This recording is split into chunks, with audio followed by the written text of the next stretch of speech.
الرحیم الحمد للہ رب العالمین والصلاة والسلام علی رسولہ الکریم وعلی آلہ الطاہرین واصحابہ المنتجبین ولعنۃ اللہ علی اعدائہم اجمعین اما بعد فقد قال اللہ سبحانہ وتعالی فی کتابہ المبین اعوذ باللہ من الشیطان الرجیم وللہ الاسماء الحسنى فادعوہ بہا صدق اللہ العلی العظیم۔ آج ایک مرتبہ پھر میں آپ کی خدمت میں اسماء الحسنى یعنی اللہ کے بہترین پاک و پاکیزہ منزہ مبارک اور بافضیلت ناموں کا بیان لے کر حاضر ہوں۔ آج ان اسماء مبارک ان اسماء حسنہ کے بیان سے پہلے ایک انتہائی چھوٹی سی بات آپ کی خدمت میں عرض کرنا چاہتا ہوں، اس کے بعد ان ناموں کے سلسلے میں اپنی گزارشات کو عرض کروں گا۔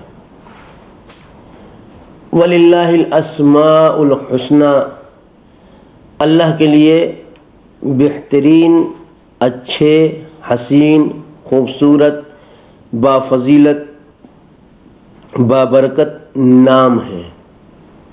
اسماء جمع ہے اسم کی، اسم یعنی نام، اسماء حسنہ یعنی خوبصورت نام، حسین نام، بہترین نام، عمدہ نام۔ آج دنیا میں آپ دیکھ رہے ہیں کہ جہاں بہت سے تصورات، بہت سی باتیں جن کا در حقیقت نظریہ تصور اسلام نے پیش کیا ہے، انہیں دنیا والے اپنی طرف نسبت دے رہے ہیں اور اسے اپنی جاگیر یا اپنی تحقیق یا اپنے مواد کے طور پر پیش کر رہے ہیں۔ آج دنیا میں اگر آپ علوم کی تحقیق کریں، ان کا جائزہ لیں، جو نئے نئے علم روزانہ نئی نئی ٹیکنکس یا نئی نئی نالجز یا نئے نئے سبجیکٹ صاف لفظوں میں کہا جائے ہمارے سامنے آ رہے ہیں، ان میں ایک سبجیکٹ جسے نیمولوجی کہا جاتا ہے۔ نیمولوجی یعنی علوم الاسماء یا علم الاسماء، یہ کیا ہے؟ یعنی ناموں کا علم، یعنی وہ آدمی جو اس علم کے بارے میں جانتا ہے وہ آپ کو بتائے گا کہ آپ کے لیے کون سا نام بہتر ہے، کون سا نام معتبر ہے، کون سا نام آپ کی ذات کے مطابق ہے، اور آپ کو یا صاف لہجے میں کہا جائے کہ آپ کو کون سا نام رکھ لینا چاہیے۔ یہی وجہ ہے کہ اگر آپ ذرا سا دنیا پر نگاہ ڈالیں تو آپ دیکھیں گے کہ کوئی بھی دنیا دار آدمی اگر اپنی کوئی کتاب، اپنی کوئی تحقیق یا اگر ٹیلی ویژن کی دنیا میں چلے جائیں تو آپ دیکھیں گے اخباروں کے حوالے سے، خبروں کے حوالے سے، تجزیات کے حوالے سے کہ ہمیں اپنا ایک پروگرام ٹیلی ویژن پر دینا ہے، پروگرام ہم نے طے کر لیا، لیکن اب ہم نیمولوجی کے اسپیشلسٹ کو تلاش کر رہے ہیں۔ کاہے کے لیے؟ کہ یہ جو مواد میرے پاس ہے اس کا کوئی معتبر سا وہ نام تجویز کر دے۔ کیوں؟ اس لیے کہ ہمارے اس مواد کی کامیابی کا ایک بڑا دار و مدار اس کے نام پر بھی ہے کہ اگر اچھا نام ہوگا تو وہ کامیاب ہو جائے گا، یا اگر اس کے مطابق وہ نام ہوگا تو وہ کامیاب ہو جائے گا، یا حالات، اطراف، اطوار، زمانہ، ان ساری چیزوں کے مطابق اگر اس چیز کا نام رکھ دیا جائے گا تو وہ کامیابی کی منزلوں کو پالے گا، اور اگر یہ نہ ہوا تو ناکام ہو جائے گا۔ یہ تصور جسے دنیا والے خصوصی طور پر اپنا ایجاد کردہ تصور یا اپنا ایجاد کردہ علم کہتے ہیں، جس میں یہ خاصیت پائی جاتی ہے کہ چیز سے اس کے نام کی مطابقت تلاش کی جاتی ہے، لیکن در حقیقت یہ تصور سب سے پہلے مذہبی طور پر دین اسلام نے پیش کی ہے۔ دین اسلام نے سب سے پہلے نیمولوجی کا کانسیپٹ علم الاسماء کا تصور پیش کیا ہے، جہاں سے اس نے اپنی کتاب کا آغاز کیا، کتاب کی شروعات کی۔ سب سے پہلا جملہ جو اپنی کتاب میں اس نے قرار دیا، سینٹنس بھی نہیں، سب سے پہلا ورڈ، سب سے پہلا لفظ جو اس نے اپنی کتاب میں قرار دیا ہے وہ کیا ہے؟ ہم میں سے ہر ایک جانتا ہے، بسم اللہ الرحمن الرحیم۔ اس پورے سینٹنس میں، اس پوری آیت میں، اس پورے جملے میں بھی جو پہلا لفظ ہے بسم، یعنی جو مخفف ہے، جوڑ کے بنایا گیا ہے بے اسم سے۔ بے اسم یعنی نام سے، نام کے ذریعے سے، نام کی بنیاد پر، نام لے کر، نام کی وجہ سے، یعنی سب سے پہلے تصور نام کا یا نیمولوجی کا یا علم الاسماء کا یا ناموں سے چیز کے جوڑنے کا دین اسلام نے قرآن کے حوالے سے پیش کیا ہے۔ لیکن اب دنیا والوں نے جب اس تصور کو اپنے قبضے میں لیا، ہتھیا لیا، تو اس میں نئی نئی بے بنیاد چیزیں جوڑنا شروع کر دیں۔ آپ کے لیے مناسب یہ ہے کہ آپ اس حرف کو اختیار کریں، آپ کے لیے مناسب یہ ہے کہ آپ اس لہجے کو یا اس قافیے کو یا اس پیرائے کو یا اس پیرامیٹر پر ناموں کا اختیار کریں، یہ آپ کے لیے بہتر ہے۔ نہیں، ایسا ہرگز نہیں۔ اسلام نے نام کو بابرکت قرار دیا اور یہی پیش کیا ہے، بتایا ہے کہ جو انسان ان ناموں کے ذریعے سے اپنی ذات کو منسلک کرے گا، اپنی باتوں کو ان ناموں سے جوڑے گا، یقینی طور پر ان اچھے ناموں کے حوالے سے اسے کامیابی ملے گی۔ یہی وجہ ہے کہ اس نے قرآن میں دوسرے مقام پر ارشاد فرمایا وَلِلَّهِ الْأَسْمَاءُ، اللہ کے بھی نام ہیں۔ کیسے نام؟ الحسنى، بہترین نام ہیں۔ فَادْعُوهُ بِهَا، تم اللہ تک آؤ، پکارو، یاد کرو، دعا کرو ان اسماء حسنہ کے حوالے سے، ان کے ذریعے سے۔ یعنی نام کا کہیں نہ کہیں اسلام میں کوئی خصوصی اثر ہے، اس لیے کہ اگر یہ نہ ہوتا تو کیا اللہ کو ہم یوں ہی نہیں پکار سکتے ہیں بغیر نام لیے ہوئے، بغیر اس کی کسی صفت کا ذکر کیے ہوئے؟ وہ ہمارے دل کی گہرائیوں کو جانتا ہے، وہ ہمارے دل کے خیالات کو جانتا ہے، وہ ہماری نظروں کو نہیں، نظروں کے پیچھے جو خیالات اور تصورات ہیں ان تک پہنچا ہوا ہے، ان کے بارے میں اسے معلوم ہے۔ نہ نام لینے کی ضرورت ہے، نہ بتانے کی ضرورت ہے، لیکن اس کے باوجود دین اسلام نے نام کو ذریعہ قرار دیا، نام کا سہارا لینے کا حکم دیا، نام کو بیچ میں قرار دیا ہے۔ کیوں؟ اس لیے تاکہ تمہیں اس بات کا احساس ہو کہ نام کسی خیالی منصوبے کا نام نہیں ہے، کسی خیالی ترتیب کا نام نہیں ہے، کسی خاندان کے رسم و رواج کا نام نہیں ہے کہ ٹھیک ہے ہمارے گھر میں مثلا الف سے نام رکھے جاتے ہیں تو اب سب کے نام الف سے ہوں، کسی کے گھرانے میں بے سے نام رکھے جاتے ہیں تو سب کے نام بے سے ہوں، چاہے اس کا کوئی معنی مفہوم نکلے یا نہ نکلے۔ اور یہ ساری بات میں آپ کی خدمت میں صرف اس لیے عرض کر رہا ہوں کہ آج ہمارے معاشرے میں اس نام کو یا ہمارے لوگوں کے، افراد کے یا چیزوں کے نام رکھنے میں ہرگز اسلامی قوانین کا خیال نہیں رکھا جاتا ہے۔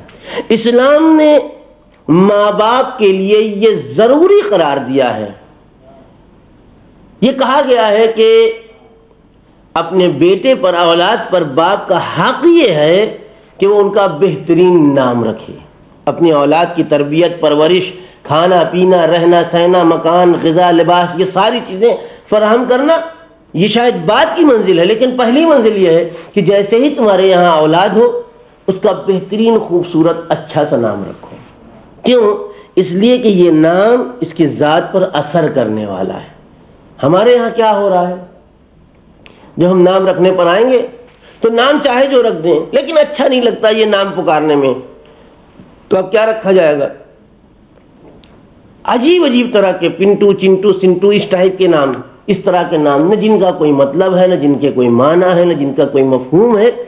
ایک مضحکہ خیز انداز کا لفظ اس ذات سے منسلک کر دیا جاتا ہے۔ نتیجہ کیا نکلتا ہے؟ چونکہ وہ لفظ، وہ خطاب، وہ نام جو اس کی ذات سے اس سے جوڑ دیا گیا ہے، جیسے یہ لفظ مضحکہ خیز ہے کہ سنتے ہی ہنسی آتی ہے، اس لفظ کا اثر اس آدمی کے اوپر یہ ہوتا ہے کہ پھر اس کی ذات بھی مضحکہ خیز بن جاتی ہے۔ جب اسے پکارا جاتا ہے تو ایک تصور عجیب سا ہنسی کا، مسخرے کا، مذاق کا ابھرتا ہے، اور اس ذات میں، اس انسان میں یا اس بچے میں سنجیدگی پیدا نہیں ہو پاتی، یا دیکھنے والے اس کے بارے میں سنجیدگی اور اعتبار نہیں پیدا کر پاتے ہیں۔ اس لیے ہمارے لیے ضروری ہے کہ ہم ناموں کا سہارا لیں، اور بہترین نام۔ اسی لیے ہمیں یہ حکم دیا گیا ہے کہ جب بھی تمہارے یہاں بچہ پیدا ہو تو معتبر نام رکھو، اس کا نام محمد قرار دو، اس کا نام علی قرار دو، اس کا نام انبیاء کے ناموں پر رکھو، اس کا نام ائمہ کے ناموں پر رکھو۔ جب بھی تمہارے یہاں بیٹی ہو اس کا نام فاطمہ قرار دو، اس کا نام خدیجہ قرار دو، اس کا نام بہترین اسلامی عورتوں کے ناموں پر رکھو۔ کیوں؟ اس لیے کہ جب یہ نام اس ذات کے ساتھ، اس بیٹی کے ساتھ جوڑ دیا جائے گا تو ظاہر سی بات ہے کہ اس نام کی اولین مصداق، یا اس نام کو رکھنے والی اولین ذات جو تھی، اس کے اثرات کسی نہ کسی حد تک اس میں بھی داخل ہوں گے، سرایت کریں گے۔ لہذا ہمیں اپنے گھرانے میں اپنے بچوں کے نام رکھتے وقت انتہائی سنجیدگی سے کام لینا چاہیے، قرآن کا سہارا لینا چاہیے، احادیث کا سہارا لینا چاہیے، اور بہترین معتبر ناموں کو اپنے بچوں، اپنے اولاد، اپنے گھرانے کے افراد سے منسلک کرنا چاہیے، جوڑنا چاہیے، تاکہ اسی نام کا اثر پیدا کر کے ان کے اندر بھی وہ متانت، وہ سنجیدگی اور وہ خصوصیات پیدا ہو سکیں۔ ہمیں حکم دیا گیا کہ جب بھی اللہ کی بارگاہ میں آؤ بہترین ناموں کا سہارا لو، اور اسماء الحسنی میں ایک بہترین اللہ کا اسم گرامی، اسم مبارک، اسم حسین کیا ہے؟ المذل، میم ذال لام، مذل کاہے سے بنا ہے؟ یہ ذلیل سے بنا ہے، ذلیل کرنے والا، مذل ذلت دینے والا، ذلیل کر دینے والا۔ المذل ہر نافرمان کو ذلتوں کی گہرائیوں تک پہنچا دینے والا، اس ذات کو مذل کہتے ہیں، یعنی ذلیل کر دینے والا۔ اچھا، اب کوئی انسان اگر ہمیں ذلیل نظر آئے تو ہم کیا سمجھیں اسے اللہ نے ذلیل کیا ہے؟ یقینی طور پر اللہ ہی ذلیل کرنے والا ہے، لیکن یہاں ایک ذرا سی بات پر توجہ کی ضرورت ہے۔ مذل و ذلیل کرنے والا اللہ کون ہے؟ اللہ عزت دینے والا اگر ہے تو اللہ ذلیل کرنے والا ہے۔ ہم ایک آدمی کو 100 گالی بکے، نعوذ باللہ، خاکم بدہن، اور اس کے بعد ہے کہ ہم نے اسے ذلیل نہیں کیا ہے۔ مذل تو اللہ ہے، اللہ ذلیل کرنے والا ہے، تو اللہ نے اسے ذلیل کیا ہے، مجھ سے کیا تعلق ہے اس کا؟ نہیں۔ ہوتا یہ ہے کہ اللہ نے جو قاعدے، جو قوانین، جو نظام زندگی، جو طریقہ حیات سکھایا ہے، جب انسان اس طریقہ حیات پر گامزن نہیں رہتا، جب دین اسلام کے قوانین کو چھوڑ دیتا ہے، نظر انداز کرتا ہے، انہیں پیروں تلے کچلنے اور روندنے لگتا ہے، تو اللہ اپنی عنایتوں کو، اپنے لطف کو، اپنے کرم کو، اپنی عنایات کو، اپنے فضل کو، اپنی برکتوں کو، اپنی عزتوں کو روک لیتا ہے۔ اب کیا ہوتا ہے؟ یہ آدمی اپنے آپ ذلیل ہو جاتا ہے۔ اس کی مثال بالکل ایسے ہی ہے جیسے میں نے دیکھا کہ ایک بچہ ایک سائیکل چلاتا ہوا سڑک پر چلا جا رہا، بہت تیز جا رہا ہے۔ میں نے اس بچے کو اشارہ کیا، روکا، بیٹا اتنی تیز اس بھری ہوئی سڑک پر، اس ٹریفک والی سڑک پر اتنی تیز مت چلو، اچھا نہیں ہے، مناسب نہیں ہے۔ ہنسنے لگا، ارے آپ تو بالکل ایسے ہی باتیں کیا کرتے۔ پھر میں نے دیکھا دوبارہ، میں نے کہا بیٹا کیا کر رہے ہیں آپ، چوٹ آ جائے گی، گر پڑیں گے، ایکسیڈنٹ ہو جائے گا۔ پھر اس نے میرا مذاق اڑایا۔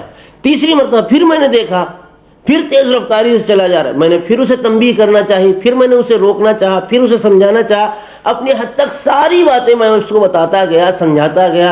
ارے فلاں بچہ اسی طرح سائیکل چلا رہا تھا، اس کا ایکسیڈنٹ ہو گیا، ہاتھ پیر ٹوٹ گئے، اسپتال داخل ہو گیا، علاج ہوا، پیسے خرچ ہوئے، اس کا اسکول کا سال رک گیا، امتحان نہیں دے پایا، ایک درجہ پیچھے ہو گیا، نیچے آ گیا، میں سمجھاتا جا رہا ہوں، میں بتاتا جا رہا ہوں، میں اپنی ذمہ داری پوری کرتا جا رہا ہوں، وہ میرا مذاق اڑا رہا ہے، وہ مجھے کہہ رہا ہے آپ تو بدھو ہیں، آپ تو پرانے زمانے کے ہیں، آپ دقیانوسی باتیں کرتے ہیں، آپ تو ایسے ہی بکا کرتے ہیں۔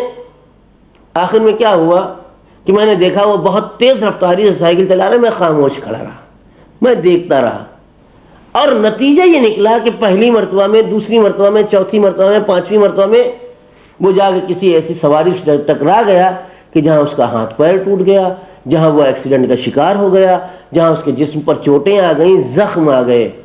اب یہ کیا ہوا؟ میں نے اسے ایکسیڈنٹ تک نہیں پہنچایا ہے، میں نے اسے زخمی نہیں کیا ہے، میں نے اسے گھائل نہیں کیا ہے، یہ اسپتال تک میں نے اسے نہیں پہنچایا ہے، میں اس کا مجرم نہیں ہوں۔ ہوا کیا؟ میں نے اپنی ہدایت کو روک لیا، میں نے اپنی عزتوں کے ذریعے کو، اللہ بھی بالکل ایسا ہی کرتا ہے کہ اللہ ذلیل نہیں کرتا، ذلتوں تک لے نہیں جاتا ہے، بلکہ ہدایتوں کے، اپنے کرم کے، اپنے لطف کے، اپنی عزتوں کے سرچشمے کو روک دیتا ہے۔ تم یہ سمجھتے ہو کہ یہ عزتیں تمہیں اپنے آپ سے مل رہی ہیں، جب تک ہم سے لو لگائے ہوئے تھے یقیناً عزت دار تھے، عزتیں مل رہی تھیں، عزتوں کے سرچشمے سے تم فیضیاب ہو رہے تھے، لیکن یہ سب تمہارا اپنا نہیں تھا۔ جس دن عقل پیدا ہوئی اس نے ان چیزوں کو روک لیا، اپنی ہدایتوں کو روک لیا، اور جب روک لیا تو انسان اپنے آپ ذلتوں کی گہرائیوں میں چلا گیا۔